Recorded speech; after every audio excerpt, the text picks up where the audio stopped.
If someone told me 5 years ago that a single glass of champagne would be the funeral bell for my marriage, I'd laugh and say, "Nah, Kate's dramatic, but she loves me." Turns out I was half right. She is dramatic. As for the second part, well, let me tell you the whole story. Our 5th anniversary was coming up. 5 years of marriage, 8 years together. I wanted it to be special, something unforgettable. Not in the way it ended up being, but unforgettable nonetheless. I spent weeks planning it, reserved the back garden of her favorite little wine bar, twinkle lights, string quartet, handcrafted menu, friends, family, co-workers. I even convinced her parents to fly in from Denver. They were shocked I managed to keep it a surprise. And the gift? I'd been saving up for months. Inside a velvet box, a delicate gold necklace with a tiny heart locket. Inside the locket, 2 miniature pictures. One from our wedding day and the other from the ultrasound we never got to use. Yeah, she had a miscarriage 2 years ago. We never talked much about it after, but I thought maybe, just maybe, this could be something meaningful. A way to say, I still believe in us. Oh, and I had 2 plane tickets tucked under the velvet, a 10-day getaway to the Amalfi Coast. Just the 2 of us, no emails, no phones, just salt air and time. I thought she'd cry. Instead, she laughed, but I'm getting ahead of myself. The evening began like any fairy tale cocktail party. Kate was glowing, red satin dress, that movie star smile, her arm looped through mine like we were still in sync. But something was off. She was putting on a show for the crowd, not in a bad way. She always liked to charm people. But this time she was pouring it on thick, flirted with the bartender, whispered jokes in my best friend's ear, hugged her ex-co-worker just a bit too long. And then there was Jake. I noticed his name when I saw her checking her phone. Jake popped up on the screen for a split second. I didn't say anything. I told myself not to ruin the night with paranoia. Jake was her college ex, the one who broke her heart when he took that finance job in London and ghosted her. She hadn't seen him in years. At least, that's what I believed then. The drinks were flowing, the laughter loud. My mom gave a sweet little toast about how I used to burn eggs before Kate taught me how to cook. Her dad told some cringy dad joke about grandkids on the way. Everyone clapped. Then Kate stood up, champagne flute in hand, cheeks flushed. I remember every word she said. 5 years. Wow, that's longer than any of my relationships combined. The crowd chuckled. Honestly, when I met Tom, I thought he was nice, just nice, sweet, safe, you know? More chuckles. I smiled politely. Maybe it was the wine. If Jake hadn't taken that job in London, who knows? Maybe I'd be raising a glass to him right now. But hey, she looked at me and laughed. Tom turned out okay too. Not a bad second place, right? Silence. Then laughter. Nervous, awkward. My mom looked down. My sister winced. One of her friends stifled a spit take. I didn't say a word. I just stood up slowly, walked over to her, took her glass from her hand and said, "Thank you, Kate. That clears up a lot." I didn't raise my voice. I didn't make a scene. I left the party, just like that. And as the door closed behind me, the cold night air felt better than any applause ever could. I didn't go far, just around the corner. I sat on a bench under a street lamp and let the cold bite into me. The laughter from the party still echoed faintly behind. It felt like standing outside my own life, watching it burn inside a snow globe. I wasn't angry, not yet. I was stunned. You don't expect to get slapped in the face by the person you love. Not in front of friends, not with a champagne flute in her hand and a smirk on her lips, and not with that name on her tongue. Jake. God, even hearing it in her mouth again felt like betrayal. That smug grin when she said, maybe I'd be raising a glass to him. Second place. That's what I was to her. Not a partner, not a husband, not the man who held her hair back when she got food poisoning in Mexico, not the guy who left work early every Tuesday for 2 years to make sure she had fresh flowers on the table when she got home. Just second place. 10 minutes passed before she came out. I could hear the click of her heels before I saw her. Tom? Her voice was half laughing, like it was all still a joke. Babe, come on. Where'd you go? I didn't respond. She walked over slowly, arms folded against the cold, looking confused, offended even. Okay, what was that about? She asked. You just walked out in the middle of our anniversary. Everyone's asking where you went. I turned to her. You really don't get it, do you? She blinked. It was a joke. Jesus, you know how I talk. People laughed. Yeah, I said. They laughed. You made me the punchline at my own anniversary. Oh, come on. You're being dramatic. I smiled. The kind of smile you give when something inside you finally snaps and goes quiet. I gave you everything, Kate. And all I asked was for you to treat me like I mattered. Just tonight. Just one night where it could be about us. Her face shifted. The laughter drained. Now came the defense. I didn't mean it like that. It was just banter. I mean, people know I love you. I stood up, calm, ice cold. If that's how you show love, I'd hate to see how you treat someone you hate. She stepped back a little. You're blowing this out of proportion. No, I said. You already did, with a single sentence. She scoffed. Oh, come on, Tom. You're being insecure. It was a joke about Jake, not about you. Exactly, I snapped. Jake, our anniversary, and he's the one you toast. The silence between us thickened. Her breath misted in the air. My hands were shaking, but not from the cold anymore. I'm going home, I said. Alone. She grabbed my arm. Wait, where are you going? To remember what dignity feels like. I pulled away, walked to my car, drove to nowhere in particular, parked, sat there for 2 hours with the engine off, keys in my lap, replaying that damn sentence over and over. Tom turned out okay too. Not a bad second place. The next morning, I didn't go home. I went to a friend's place, texted Kate one line, "Don't call me, I need time." And I meant it. She called anyway. 8 times the first day, 14 the second. Left voicemails that started light, then turned frantic. One message she actually cried in, but I didn't answer, because something had shifted, something final. I was no longer looking for a way to fix us. I was trying to figure out how I'd been blind this long. 3 days. That's how long I stayed away. 3 nights on a friend's couch with nothing but a hoodie, my phone, and my thoughts. I didn't cry. Not because I'm some stone-hearted tough guy. No, I just didn't have the emotional bandwidth. The anger was there, humming like a fridge in the background. But louder than anything was the disbelief. That moment, her standing with that glass, toasting Jake, played on repeat in my head like a cursed ringtone I couldn't shut off. But anger doesn't stay hot forever. At some point it chills into something more useful. Clarity. On the 4th day, I drove back home. Not to talk, not to argue, just to see. To feel the space again. To see what my gut told me once the fog cleared.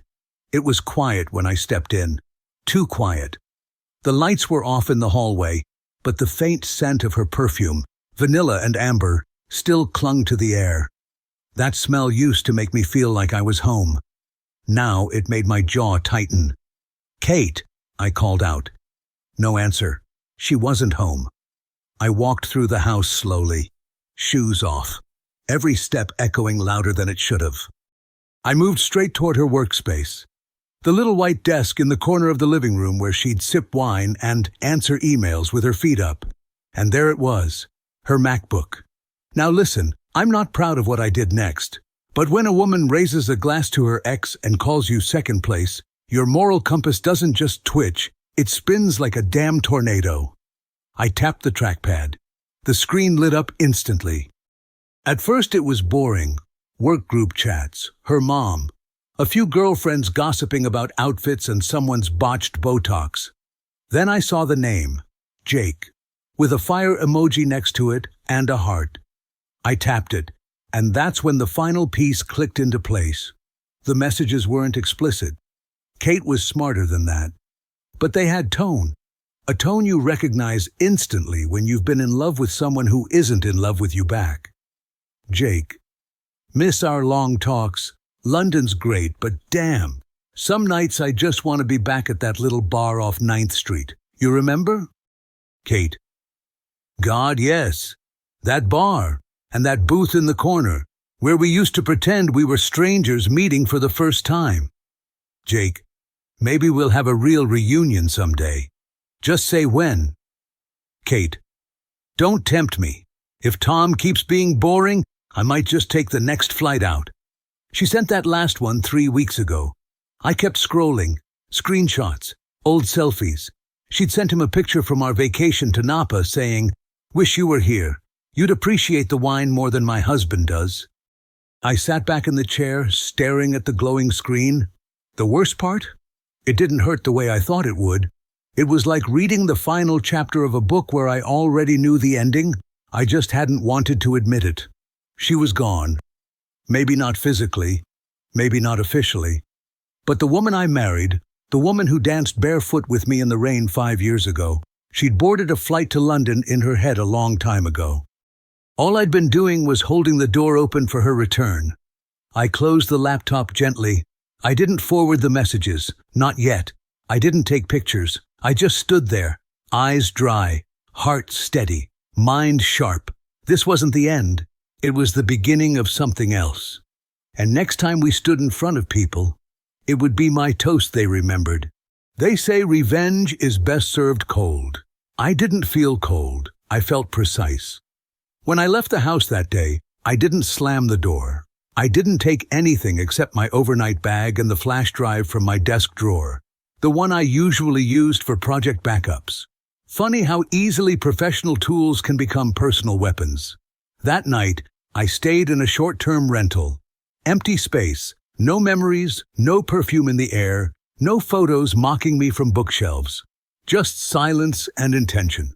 The first thing I did was make backups. The messages from her laptop? I returned the next day while she was at work. Copied every word, every photo, every little emoji she sent to Jake like some lovesick schoolgirl trapped in a sitcom subplot. I didn't want to use them yet. I just needed to have them. Then came the bank account. Joint savings? I moved half into a private account. Legal, by the way. Clean and quiet. Next, a divorce attorney. Not one from Google.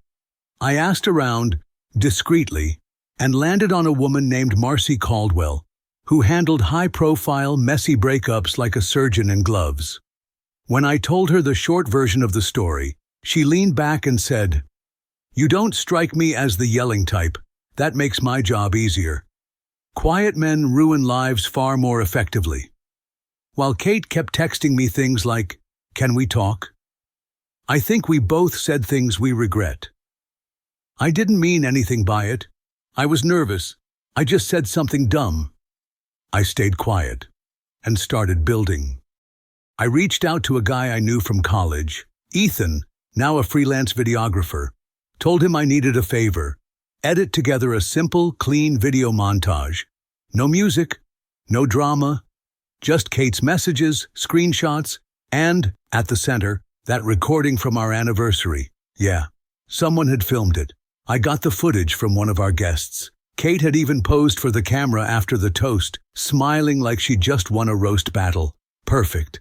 The plan came together slowly, like pouring cold liquor over ice. Measured, smooth, deadly. Kate's best friend Heather was turning 33 in 2 weeks. Big party, semi-formal, friends, colleagues, family, all gathering at the same rooftop bar we'd celebrated my last birthday. Guess who was invited? Me. Guess who RSVP'd, maybe, and kept quiet? Also me.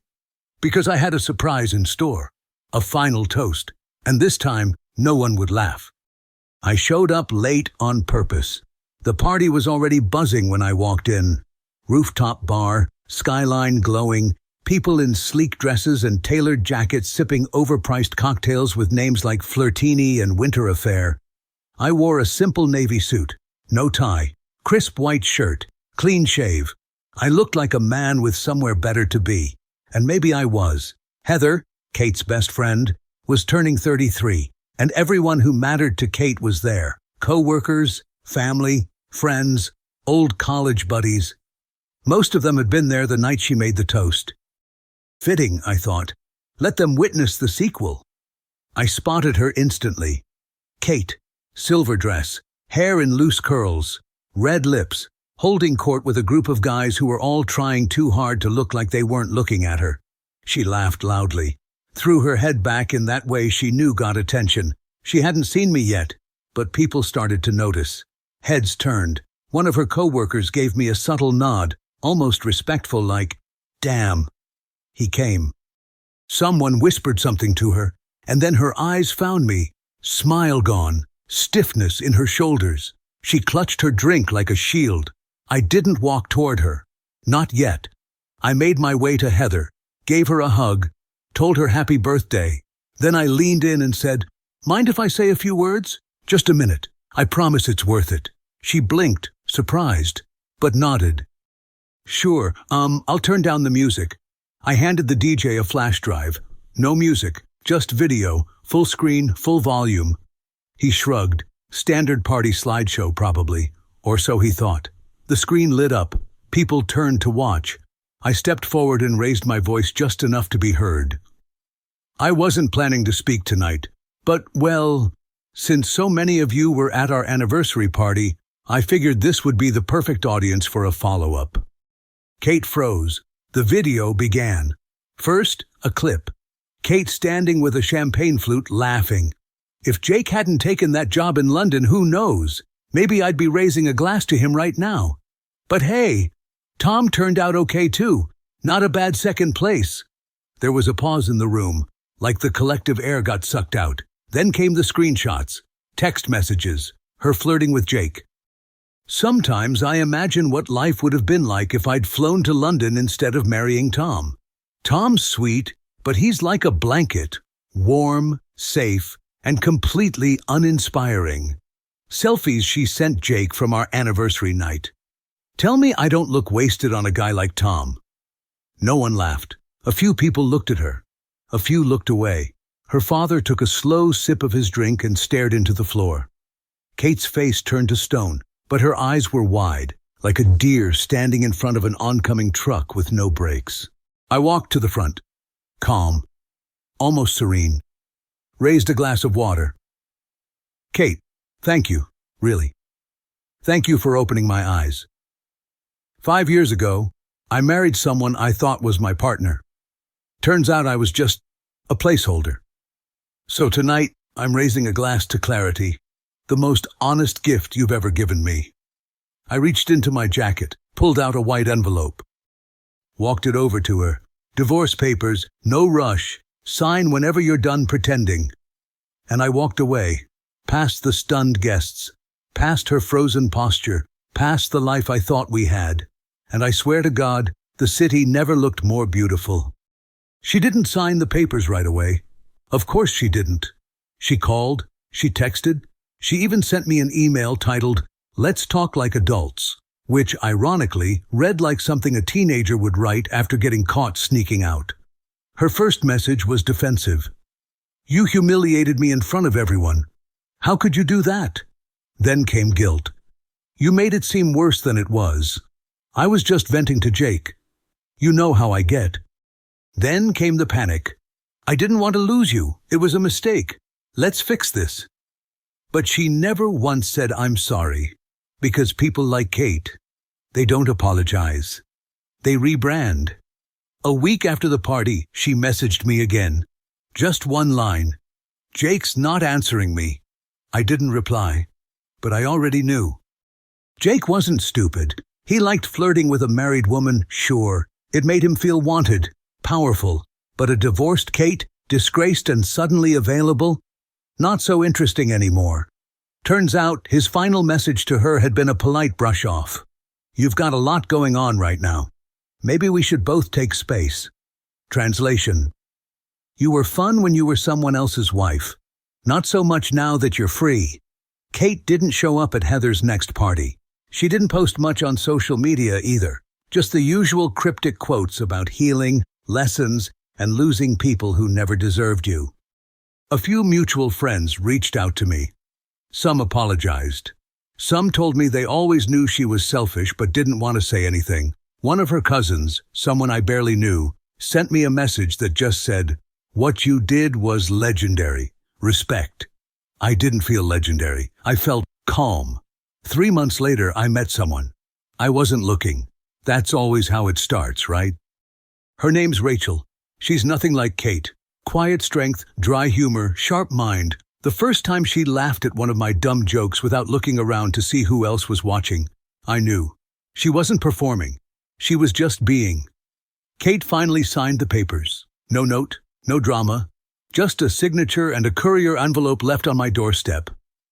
I didn't open it right away. I just stood there holding the envelope and smiled. Not out of pettiness, not even satisfaction, just relief. It was over.